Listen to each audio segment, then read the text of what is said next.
Hello বন্ধুরা, দেখো আমরা রেডি হয়ে গেছি। আমরা এখন কোথায় যাচ্ছি বলো তো? মেলায়। মেলায় গিয়ে তোমাদের সাথে দেখা হবে আবার।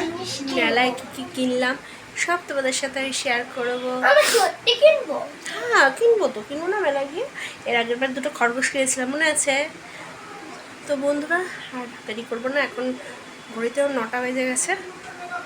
তো চলো মেলায় গিয়ে কি কি করলাম সেটা সব দেখাবো তোমাদেরকে। টাটা বন্ধুরা, বাই। দেখো দুইজনের গুরুত্বপূর্ণ আলোচনা চলছে মেলায় যাওয়া নিয়ে। চলো যা যাক মেলায়, চলো চলো চলো, হাট হাট হাট হাট হাট। দেখ রাস্তায়, দেখ দেখ।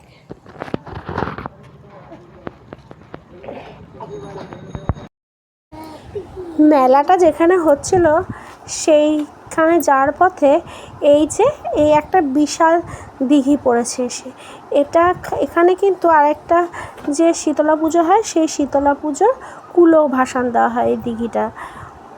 তো এই দিঘি আমাদের এখানে সোদপুর দিঘির পাড় বললেই, পালপাড়া দিঘির পাড় বলেই নিয়ে যাবে লোকেরা।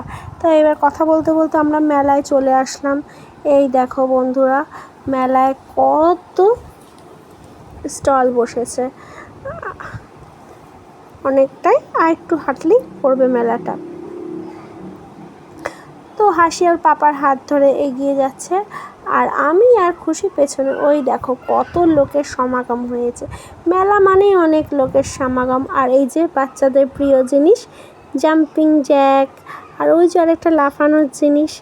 তো এই দেখো এইদিকে আবার লস্যির দোকান বসেছে, আর দেখো কত ভিড়। আবার এখানে মাস্কও বসেছে, ওই যে দোলের সময় খেলবে বলে। আর ঘুগনির দোকানের পাশ দিয়ে আমরা চলে গেছিলাম। আর এই দেখো কত জিলাপি চলতি পথে। আমি ভিডিওটা করেছি তো তোমাদেরকে অত দেখাতে পারছি না। ওই যে জিলাপি দেখো দেখো বন্ধুরা। তো কথা বলতে বলতে আমরা এরপরে চলে আসলাম মন্দির প্রাঙ্গণে। এইখানে যে শীতলা পুজোর হয় আর শীতলার রান্না পুজো হয়। তো এখানে দেখো অনেকেই ধূপকাঠি মোমবাতি ধরিয়েছে। আর ওই যে মা শীতলা মন্দিরটা, মূর্তি না, ওখানে দুটো সাপ থাকে, সাপ, পাথরের সাপ বসানো আছে। ওখান দিয়েই পুজো হয়। তোমরা দেখেই বুঝতে পারছো কত মানে জবা ফুলের মালা রয়েছে, মানে কত ভক্ত এসেছিলো এখানে। খুবই জাগ্রত এই মন্দিরটা কিন্তু। আর এই যে পাশ দিয়ে একটা রাস্তা আরও চলে গেছে, সামনে একটা পুকুর আছে, ওই পুকুরে